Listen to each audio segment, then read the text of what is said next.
میں ہو خطرہ ہو جان کا تو اس گاؤں کو چھوڑ دو، بڑے شہر میں منتقل ہو جاؤ، ڈسٹرکٹ میں آ جانا چاہیے، ضلع میں آ جانا چاہیے۔ چھوٹے چھوٹے گاؤں کے اندر، قصبے کے اندر، دیہات کے اندر پڑے رہنا نہ۔ ابھی قانون قاعدے بدل رہے ہیں، حالات بدل رہے ہیں۔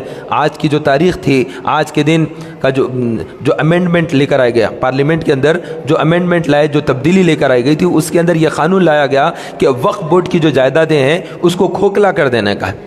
وقف کی جو کروڑوں کی نہیں اربوں کی جو پراپرٹی ہے، لاکھوں کی نہیں، کروڑوں کی نہیں، اربوں کی نہیں، کھربوں کی پراپرٹی پورے ہندوستان کے اندر کئی ہزار ایکڑ تک ہوتے ہیں۔ تو اتنی ساری زمین کے جو معاملات ہے، جو مسلمان کو اس کا ملکیت ہے، مسلمانوں کی جو اربوں کی پراپرٹی ہے، جو ہمارے آبا و اجداد نے وقف کے منشے کے تحت رکھا، اب وہ وقف کے منشے کے تحت باقی نہیں رکھ رہے ہیں اس کو۔ منشا کیا ہے؟ آدمی جب کوئی زمین کو وقف کر دیتا ہے، اس کا جو منشا رہتا ہے وہ زمین کو ویسے ہی استعمال کرنا رہتا ہے۔ وہ چاہتا ہے کہ یہ جگہ پر مسجد بنے، وہ مسجد ہی رہے گی۔ اب وہ مسجد کو توڑ کر اپنا گھر نہیں بنا سکتے۔ کوئی اس کے لیے وقف کر دیتا ہے کہ یہاں پر یتیم خانہ رہے، کوئی وقف کر دیتا ہے اپنی زمین کہ میری زمین پر مسلمانوں کا قبرستان رہے، کوئی بھی ایک مقصد رہتا ہے۔ تو یہ جو وقف کرنے والا ہے، اس نے جو نیت کے ساتھ وقف کر دیا اور جو اس کا پیپر بن گیا ہے، اب وہ ویسے ہی ہونا چاہیے، لیکن اس کے اوپر قبضے ہو جاتے ہیں، اور قبضہ کرنے کے بعد پھر وہ چیز کو چھین لیتے ہیں۔ اب وہ لیٹیگیشن ہوتا ہے، حکومت سپورٹ کرتی ہے، تو وقف بورڈ اس کو روکتا ہے اور اس کو پھر کور کرنے کی کوشش کرتا ہے۔ تو وقف بورڈ کو اتھارٹیز کس نے دیے؟ گورنمنٹ آف انڈیا نے دیا۔ تو وہ جو اتھارٹیز گورنمنٹ آف انڈیا نے اس سے پہلے دیے تھے، اب وہ واپس لے رہی ہے گورنمنٹ، مودی گورنمنٹ۔ یہ وقف بورڈ کے جو اتھارٹیز تھے، جو اختیارات تھے، آج کی تاریخ میں وہ واپس لیے۔ لیکن اللہ کا کرم یہ ہوا کہ جو پارلیمنٹری جوائنٹ ایکشن کمیٹی رہتی، اس میں چلے گیا ہے یہ بل۔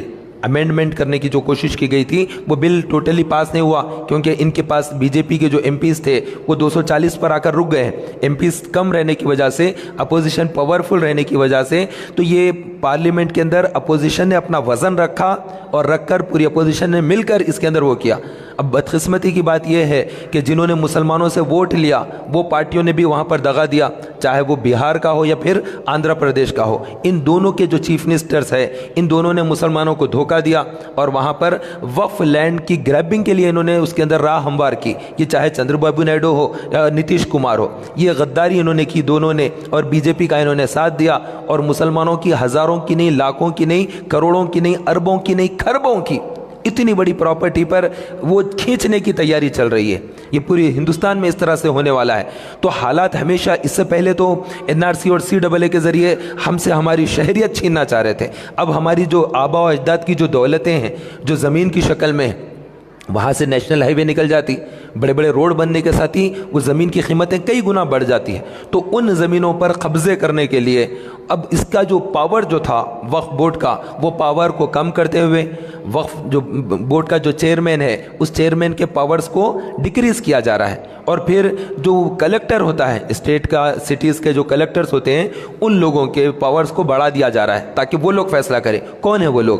گورنمنٹ جو چاہتی ہے وہی فیصلہ ان کے ذریعے کراتی ہے، منسٹرز کے فیصلے ان کے ذریعے ہوتے ہیں۔ تو اس طرح سے معاملہ ہے۔ تو بہرحال آج کا جو دن تھا، 1-1:30 بجے کے ٹائم پر پارلیمنٹ کے اندر یہ کیا گیا۔ تو آپ ہندوستانی مسلمان ہیں، آپ کی نظر اس طرح سے کیا چیز ہم سے چھینتی ہے؟ ہم سے شہریت چھینے گی، ہم سے نوکریوں کو چھینیں گے، ہماری صحتوں کو خراب کریں گے، ہمارے محلوں کو خراب کریں گے۔ یہ جو موجودہ جو حکومت ہے، ان کا ایک ایجنڈا ہے، اس ایجنڈے کے اوپر وہ اپنا کام کر رہے ہیں۔ انہیں مطلب آپس میں اتحاد کو خراب کرنا ہے۔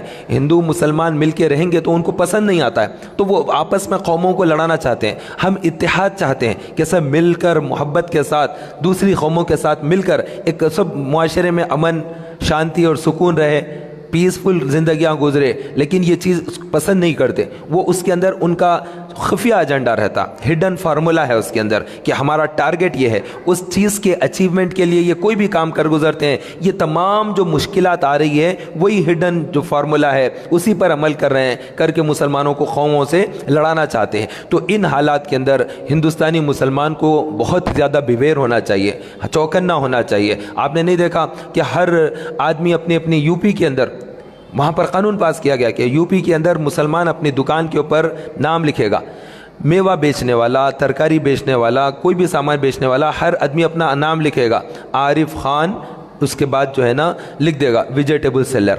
تو اب جو گاڑی ہوتی ہے نا ٹھیلا بنڈی، جو آدمی ترکاری بیچ رہا ہے، جو آدمی میوہ بیچ رہا ہے، اس کے اوپر نامہ لکھ کر رکھنا.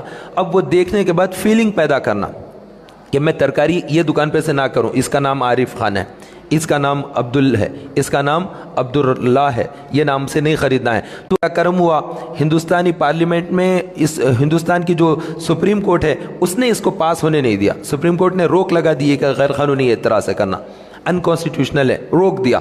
تو یہ سپریم کورٹ کی وجہ سے یہ غلط قانون رک گیا. تو یہ دیکھیے حالات کیسے بدل رہے ہیں. تو ان حالات پر نظر رکھیں. یہ سب کب ہوگا؟ آپ فضول چیزوں میں نہ پڑیں، لا یعنی چیزوں میں نہیں پڑیں. اسلام کی خوبصورتی یہ ہے کہ بندہ لا یعنی چیزوں سے بچا رہے.